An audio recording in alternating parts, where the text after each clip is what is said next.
Bonjour tout le monde. Alors aujourd'hui, je vais vous parler de quelque chose que je connais bien. C'est l'impression que j'ai d'être toujours à l'ouest, entre guillemets. C'est-à-dire que on a beau être très très bien dans la médiumnité, on a beau avoir beaucoup d'énergie, il y a toujours des choses qui se passent en nous quand on voit le monde qui interagit avec nous. Il y a une impression, non pas de confusion, parce que l'énergie reste stable en nous, mais d'éveil.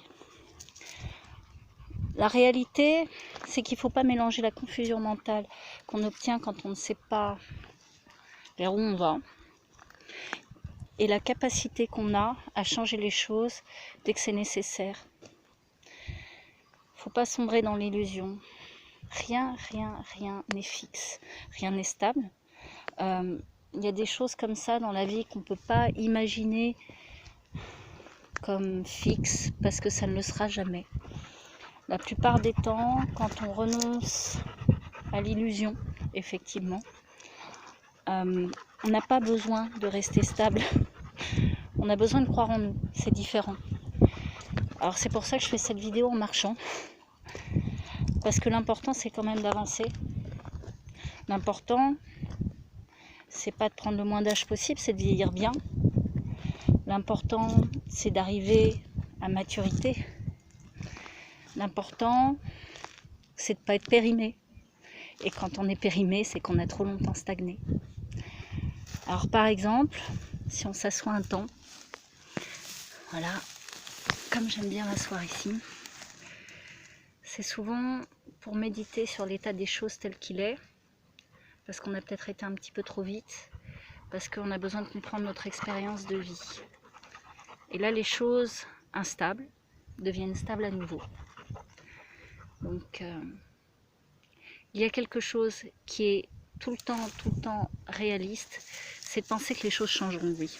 On aura beau freiner les cas de fer, on aura beau se dire, ah, pourvu que ça dure, on aura beau dire qu'on a besoin de temps, de réfléchir, que les choses se calment autour de nous. Ça ne marchera pas. Plus on focus sur cet ego, plus on devient limité. Et à ce moment-là, on fait apparaître surtout la souffrance. Et l'enjeu, c'est d'accepter que quand même, quoi qu'on veuille, quoi qu'on fasse, le changement est là. Et donc, aujourd'hui, je me retrouve dans une petite maison. Je ne vais pas vous raconter ma vie, hein, mais j'ai tout perdu tellement souvent que j'ai très peu de choses maintenant. Et j'ai très peu peur de l'existence. Voilà. Aujourd'hui, pourtant, j'ai pas un salaire fixe. J'ai beaucoup de gens qui dépendent de moi. Et j'ai pas l'impression que les choses soient dangereuses pour autant. L'illusion d'être piégé est réelle aussi. C'est-à-dire qu'on peut avoir l'impression inverse et avoir l'impression que c'est pas possible, il faut que tout change. Et ça, c'est le facteur d'éveil, d'accord? Par contre, quand on croit qu'on est dominé par la situation, on retombe vite dans l'ego, dans le mental, qui dit oui, mais je peux pas faire ça, et ainsi de suite, et de toute façon, ça sera toujours comme ça, et ça, c'est l'ego. Ça, c'est l'illusion d'être piégé. Et c'est aussi peu vrai que la permanence des choses. Voilà. Donc on a peu de choses à vivre si on croit qu'on est coincé, ça c'est sûr. Par contre, on a beaucoup de choses à vivre en soi si on accepte l'éveil. Et oui, ça bouge en soi. Ça nous permet surtout de nous recadrer autour des choses qui nous vont, ça nous permet de nous sentir bien, et ça nous permet aussi d'accepter que si on accepte le monde tel qu'il est, et ben c'est sûr qu'on a beaucoup moins de souffrance. Voilà. Donc juste une petite vidéo pour rappeler ça, parce que je crois qu'il faut se rappeler que la plupart des choses qu'on vit, on les vit pour nous, oui. Et c'est en les vivant bien pour nous qu'on accepte beaucoup de monde dans son cœur. Et plus on est heureux pour soi, plus on accepte dans l'âme de vivre plein de choses belles avec les gens. Donc moi, tous les matins, je pense à vous tous, je pense à moi avant. Je pense sans dualité en fait dans l'éveil. Et j'accepte toute énergie qui vient comme étant mon énergie à la base. Et j'y amène beaucoup de volonté, beaucoup d'amour pour souhaiter le meilleur. J'accepte le malheur aussi, parce que je refuse rien. Mais attention, je me bats pas. C'est-à-dire qu'il n'y a pas besoin de résister à ce qui est.